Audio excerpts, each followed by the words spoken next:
আপনারা জানেন যে আওয়ামী লীগের যারা দোসর ছিল, আওয়ামী লীগের যারা সহযোগী ছিল, তাদের মধ্যে জাতীয় পার্টি এবং 14 দল।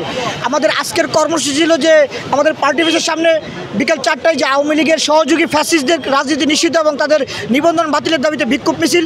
আমরা আমাদের বিক্ষোভ এখানে বক্তব্য শেষে আমরা যখন একটা মিছিল নিয়ে যাচ্ছিলাম, মিছিল নিয়ে আমরা পুরানা পল্টন এবং গুলিস্তান 0 পয়েন্ট ঘুরে যখন আমরা নাইটিঙ্গেল মোড়ের দিকে যাচ্ছিলাম, আমাদের মিছিল নাইটিঙ্গেল মোড়ে যাওয়ার ঠিক সময়ে ঠিক পেছন দিক থেকে জাতীয় পার্টির অফিসের সামনে থেকে প্রায় 200-300 লোক পিছন দিকে অতর্কিত হামলা করে। তাদের প্রত্যেকের হচ্ছে দেশীয় অস্ত্র, লাঠি, ইটপাটকেল ছিল, যারা পিছন দিকে হামলা করে। এখানে আমাদের ধারণা যে এখানে শুধু জাতীয় পার্টির লোকজন নয়, কারণ তারা জানতো যে আজকে আমাদের একটি বিক্ষোভ মিছিল রয়েছে, ফলে তারা আগে থেকেই ছাত্রলীগ যুবলীগের লোকদেরকে নিয়ে সেখানে অবস্থান নিয়েছিল।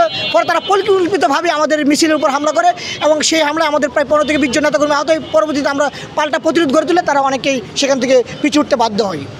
সেখানে আপনারা সন্দেহ করছেন যে আওয়ামী লীগের লোকজন ছিল, আপনারা কেন সন্দেহ করছেন এটা?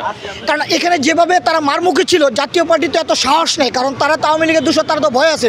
ফলে জাতীয় পার্টির ব্যানারে আওয়ামী লীগ যে সংগঠিত হতে যাচ্ছে, গত কয়েকদিন আগে দেখেছেন জাতীয় পার্টির একটি প্রোগ্রাম ছিল, সেই প্রোগ্রাম শেষে যাওয়ার সময় আমরা দেখেছি গুলিস্তানে অনেক বড় আওয়ামী লীগের মিছিল। আওয়ামী লীগের এত লোক কোথায় থেকে আসলো? যেখান থেকে জাতীয় পার্টির মিছিল শেষ, সেখান থেকে আওয়ামী লীগের মিছিল শুরু। অর্থাৎ যারাই জাপা তারাই আওয়ামী লীগের লোক। অর্থাৎ আওয়ামী লীগের লোকদেরকে এখন আওয়ামী লীগের ব্যানারে নামতে না পারার কারণে তারা জাপার ব্যানারে বিভিন্ন জায়গায় বিশৃঙ্খলা করার চেষ্টা করছে। ফলে আমরা বিগত সময় দেখেছি তারা যে প্রমাণিত যে জাপার ব্যানারে আওয়ামী লীগের লোকজন রয়েছে। ফলে আজকে আমরা আগে থেকে ধরে নিয়েছিলাম যে এখানে যারা রয়েছে তাদের মধ্যে ছাত্রলীগ যুবলীগের নিষিদ্ধ লোকজন রয়েছে। আপনাদের কতজন আহত হয়েছে এবং পরবর্তী পদক্ষেপ হিসেবে আপনারা কী নিচ্ছেন একটু জানাবেন? আমাদের এখন পর্যন্ত প্রায় 15 থেকে 20 জনের মতো আহত হয়েছে, যারা প্রত্যেকে ঢাকা মেডিকেলের চিকিৎসা নিতে গেছে প্রাথমিকভাবে।